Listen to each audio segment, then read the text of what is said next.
ஓம் நமச்சிவாய. நோயற்ற வாழ்வு, குறையற்ற செல்வம், நீடித்தாயில், நிலையான பரம்பொருள், செல்வாக்கு, அந்தஸ்து, கௌரவம், மதிப்பு, மரியாதை, புகழ், பதவி, தொழில், செல்வச் செழிப்பான வாழ்க்கை, சீரும் சிறப்புடன் வாழ்வதற்கான அனைத்து தகுதிகளையும் எல்லா வல்ல ஈசன் எல்லோருக்கும் வழங்கி அருள் பண்ணின ஈசனை பிரார்த்தனை செய்து கொள்வோம். ஓம் நமச்சிவாய. நாம இன்னைக்கு இங்கு சொல்லக்கூடிய சந்திராஷ்டம பதிவு அப்படிங்கிறது குரு பகவானின் நட்சத்திரமான விசாக நட்சத்திரம் 1, 2, 3 பாதங்கள் துலாம் ராசியிலும், விசாக நட்சத்திரத்தின் 4ஆம் பாதம் விருச்சிக ராசியிலும் வருது. அதன்படி 29/1/2026 2:02 AM முதல் அன்றைய தினம் முற்பகல் 7:32 AM வரை வரக்கூடிய காலங்கள் விசாகம் நட்சத்திரம் 1ஆம் பாதம் சந்திராஷ்டம காலம்.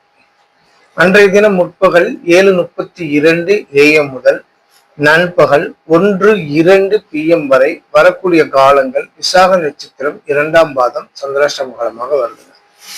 அன்றைய தினம் நண்பகல் 1:02 PM முதல் மாலை 6:31 PM வரை வரக்கூடிய காலங்கள் விசாக நட்சத்திரம் 3ஆம் பாதம் சந்திராஷ்டம காலமாக வருது.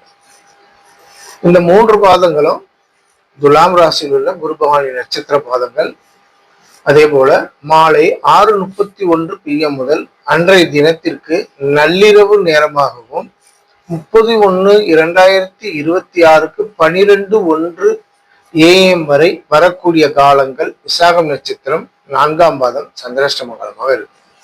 இந்த குரு பகவானின் நட்சத்திரம் அப்படிங்கிறது 1, 2, 3 பாதங்கள் விசாக நட்சத்திரத்தின் 1, 2, 3 பாதங்கள் துலாம் ராசியிலும் 4ஆம் பாதம் விருச்சிக ராசியிலும் வருது. இந்த 2 ராசியில் பிறந்த ஜாதகதாரர்கள் விசாகம் நட்சத்திரத்தில் பிறந்தவர்களாக இருக்கும் பட்சத்தில் உங்களுக்கான சந்திராஷ்டம காலம் எது என்பதை தெரிஞ்சு அந்த நேரங்களை தவிர்த்து மற்ற நேரங்களில் உங்களோட சுப நிகழ்வுகளுக்கான முடிவுகள் எடுக்கிறது உங்களுக்கு நல்ல பலன் தரும் அப்படிங்கிறதுக்காக இந்த பதிவிடும். பார்த்து பயனடைங்க. ஓம் நமச்சிவாய. வாழ்க வளமுடன்.